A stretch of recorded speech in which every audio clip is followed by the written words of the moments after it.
The Drummer of Cortachy, by Elliott O'Donnell. What ancient Scottish or Irish family has not its family ghost? A banshee, the heritage of Niall of the 9 hostages, is still the unenviable possession of his descendants, the O'Donnells, and I, who am a member of that clan, have both seen and heard it several times. As it appears to me, it resembles the decapitated head of a prehistoric woman, and I shall never forget my feelings one night when, aroused from slumber by its ghastly wailing, I stumbled frantically out of bed, and groping my way upstairs in the dark, without venturing to look to the left or to the right, lest I should see something horrible, found every inmate of the house huddled together on the landing, paralyzed with fear. I did not see it on that occasion, but on the following morning, as I had anticipated, I received the news that a near and dear relative had died. Possessing such an heirloom myself, I can therefore readily sympathize with those who own a similar treasure. Such, for example, as the famous, or rather infamous, drummer of Cortachy Castle, who is invariably heard beating a tattoo before the death of a member of the clan of Ogilvy. Mrs. Crowe, in her Night Sight of Nature, referring to the haunting, says, Miss D., a relative of the present Lady C., who had been staying some time with the Earl and Countess at their seat near Dundee, was invited to spend a few days at Cortachy Castle with the Earl and Countess of Airlie. She went, and while she was dressing for dinner the first evening of her arrival, she heard a strain of music under her window, which finally resolved itself into a well-defined sound of a drum. When her maid came upstairs, she made some inquiries about the drummer that was playing near the house, but the maid knew nothing on the subject. For the moment, the circumstance passed from Miss D.'s mind, but reoccurring to her again during dinner, she said, addressing Lord Airlie, "My lord, who is your drummer?" Upon which his lordship turned pale. Lady Airlie looked distressed, and several of the company, who all heard the question, were embarrassed, while the lady, perceiving that she had made some unpleasant allusion, although she knew not to what their feelings referred, forebode further inquiry till she reached the drawing-room, when, having mentioned the circumstance again to a member of the family, she was answered, "What, have you never heard of the drummer boy?" "No," replied Miss D. "Who in the world is he?" "Why," replied the other, "he is a person who goes about the house playing his drum whenever there is a death impending on the family. The last time he was heard shortly before the death of the last countess, the Earl's former wife, and that is why Lord Airlie became so pale when you mentioned it. The drummer boy is a very unpleasant subject in this family, I assure you." Miss D. was naturally much concerned, and indeed not a little frightened at this explanation, and her alarm being augmented by hearing the sounds on the following day, she took her departure from Cortachy Castle, and returned to Lord C.'s, where she related this strange circumstance to the family, through whom the information reached me. This affair was very generally known in the north, and we awaited the event with interest. The melancholy death of the Countess, about 5 or 6 months afterwards at Brighton, sadly verified the prognostications. I have heard that a paper was found in her desk after her death, declaring her conviction that the drummer was for her. Miss Crowe goes on to explain the origins of the phenomena. According to legend, she says, there was once a Cortachy drummer who, incurring the jealousy of the then Lord Airlie, was thrust into his own drum and flung from a window of the tower, in which, by the way, Miss D slept. Before being put to death, thus, the drummer is stated to have said he would forever haunt the Airlie family, a threat he was obviously permitted to fulfill. During one of my visits to Scotland, I stayed some days in Forfarshire, not far from Cortachy. Among the visitors at my hotel was a very old gentleman of the name of Porter, who informed me that when a boy he used to visit some relatives who at the time lived within easy walking distance of Cortachy. One of these relatives was a lad of about 14 named Alec, with whom he had always been the closest of friends. The recollection of their many adventures evidently afforded Mr. Potter infinite amusement, and one of these adventures in particular, he told me, was as fresh in his mind as if it had happened yesterday. Looking back upon it now, he said with a faraway look in his eye, it certainly was a strange coincidence, and you may perhaps like to hear the account of my ghostly experience in the neighborhood. Of course, I replied that nothing would give me greater pleasure, and Mr. Porter forthwith began his story. One misty night in October, my friend Alec and I, both being keen on rabbiting, determined to visit a spinney in pursuit of our quarry. Alec had chosen this particular night, thinking under the cover of the mist, to escape the vigilance of the keepers, who had more than once threatened to take him before the laird for trespassing. To gain access to the spinney, we had to climb a granite wall and drop on the other side, the drop, in addition to being steep, being rendered all that more precarious by reason of the man-made traps the keepers were in the habit of setting.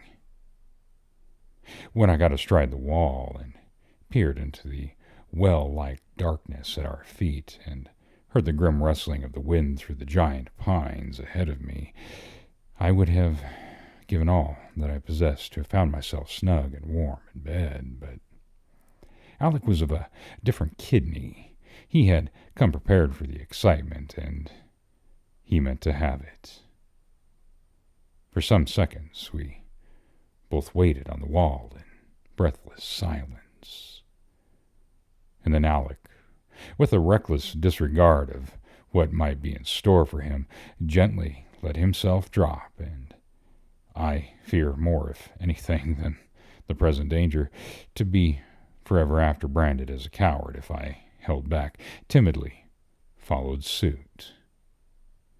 By a great stroke of luck, we alighted in safety on a soft carpet of moss. Not a word was spoken, but falling on hands and knees and guiding ourselves by means of a dark lantern that Alec had bought second-hand from the village blacksmith, we crept on all fours along a tiny, bramble-covered path that, after innumerable windings, eventually brought us into a broad glade, shut in on all sides by lofty trees. Alec prospected the spot, first of all to see that there were no keepers about, and then we crawled into it, and approaching the nearest burrows, set to work at once with our ferrets. 3 rabbits were captured in this fashion, and we were eagerly anticipating the taking of more when a sensation of icy coldness suddenly stole over us, and on looking around we perceived to our utmost consternation a very tall keeper standing only a few yards away from us. For once in a way Alec was nonplussed, and a deathly silence ensued.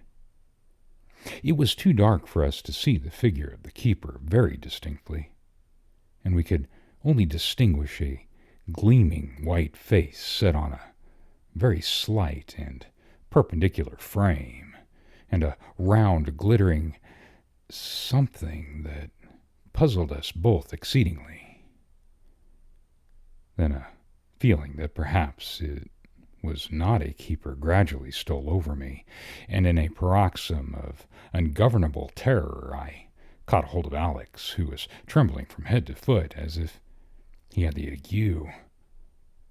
The figure remained absolutely still for about a minute, during which time neither Alec nor I could move a muscle, and then, turning around with an abrupt movement, came toward us.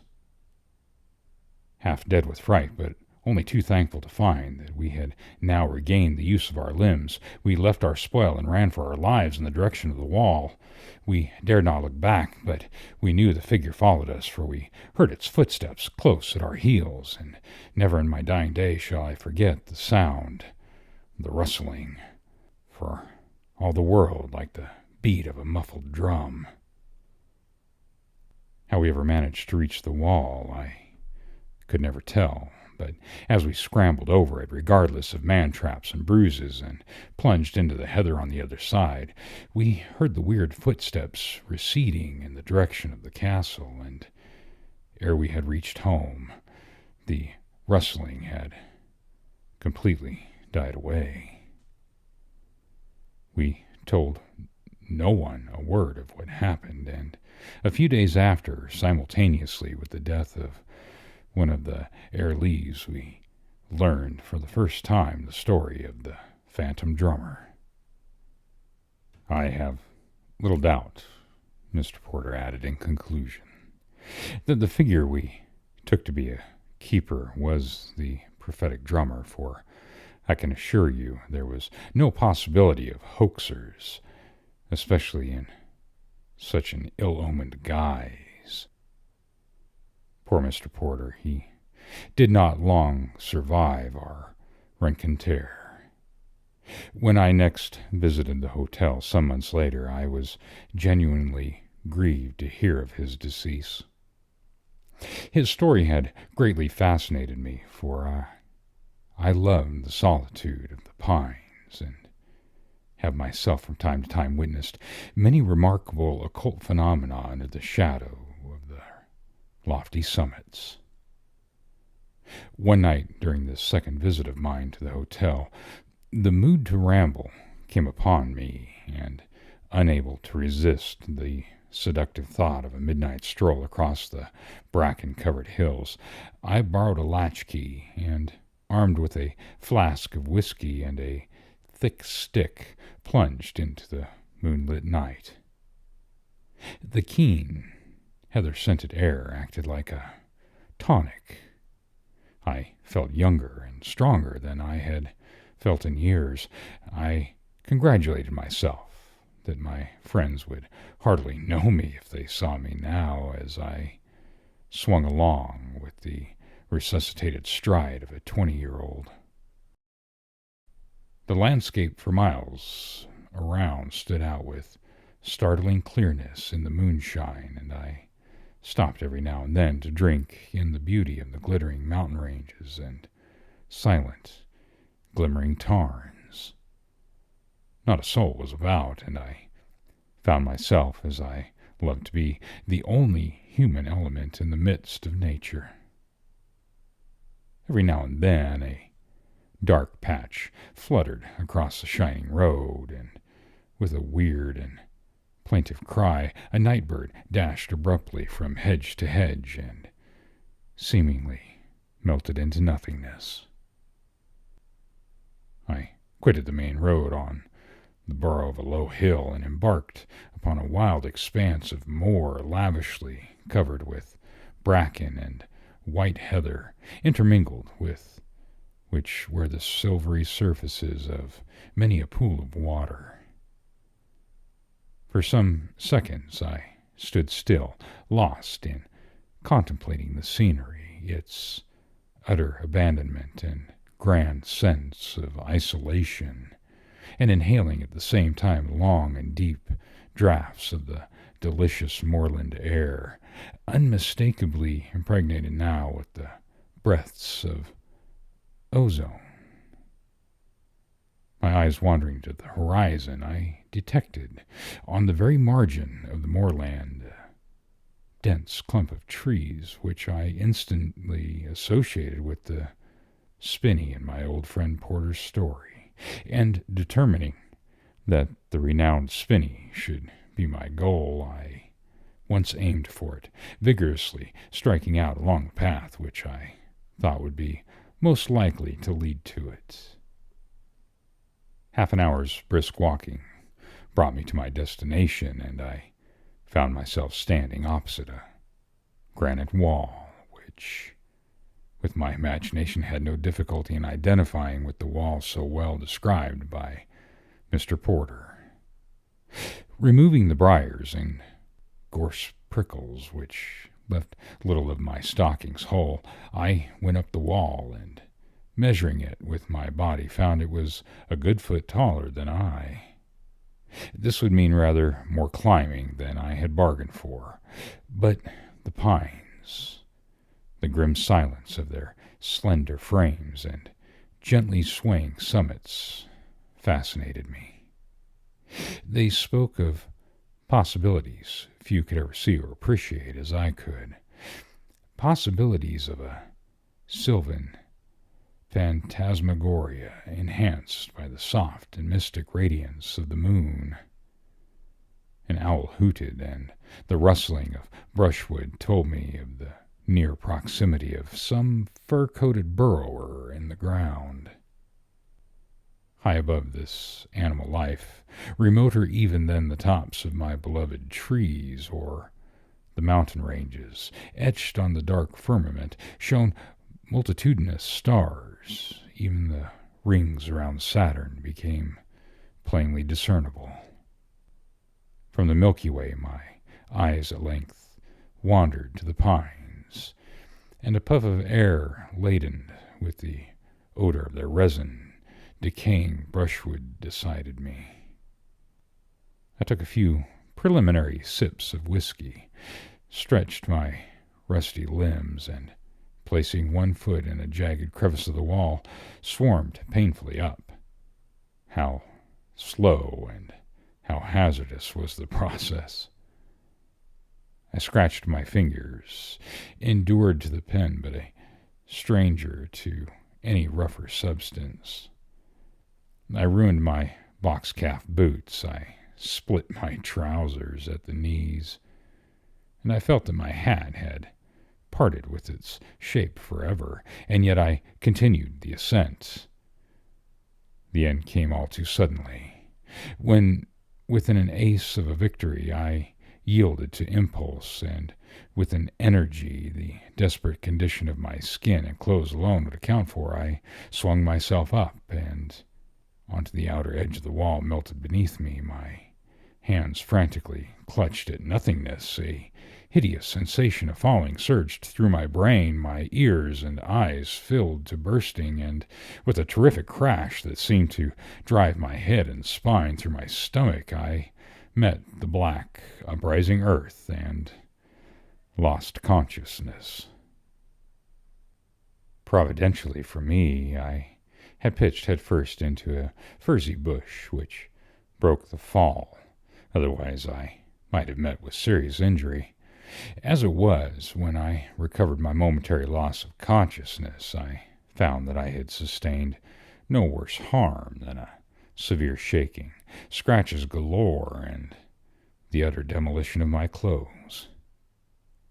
I picked myself up with difficulty and spent some time searching for my hat and stick, which I at length discovered, lodged, of course, where one would least have thought of looking for them. I then took close stock of my surroundings and found them even grimmer than I had anticipated. Though the trees were packed closely together and there was much undergrowth, the moonbeams were so powerful and so fully concentrated on the spinney that I could see no inconsiderable distance ahead of me. Over everything hung a solemn and supernatural hush. I saw shadows everywhere, shadows that defied analysis and had no material counterparts. A sudden crashing of brushwood brought me to a standstill and sent blood in columns to my heart. Then I laughed loudly. It was only a hare, the prettiest and pertest thing imaginable. I went on. Something whizzed past my face. I drew back in horror. It was a bat, merely a bat. My nerves were out of order. The fall had unsteadied them. I must pull myself together. I did so and continued to advance. A shadow, long, narrow, and grotesque, fell across my path and sent 1,001 icy shivers down my back. In an agony of terror, I shut my eyes and plunged madly on. Something struck me in the face and hurled me back. My eyes opened involuntarily, and I saw a tree that, either out of pique or sheer obstinacy, had planted itself halfway across the path. I examined its branches to make sure they were branches and continued my march. A score more paces, a sudden bend, and I was in open space, brilliantly illuminated by moonbeams and peopled with countless moving shadows. One would have to go far to find a wilder, weirder, and more grimly suggestive spot. As I stood gazing at the scene in awestruck wonder, a slight breeze rocked the top of the pine trees, and, moaning through their long and gloomy aisles, reverberated like thunder. The sounds suggesting slightly, ever so slightly, a tattoo brought with them vivid picture of the drummer. Too vivid just then to be pleasant, and I turned to go. To my unmitigated horror, a white and lurid object barred my way. My heart ceased to beat. My blood turned to ice. I was sick, absolutely sick with terror. Besides this, the figure held me spellbound. I could neither move nor utter a sound. It had a white, absolutely white face, a tall, thin, perpendicular frame, and a small, glittering, rotund head. For some seconds it remained stationary, and then, with a gliding motion, left the path and vanished into the shadows. Again a breeze rustled through the top of the pine trees, moaned through their long and gloomy aisles, and reverberated like thunder. Rat, tat, tat. And with this sound beating in my ears, reaction set in, and I never ceased running till I reached my hotel. The end.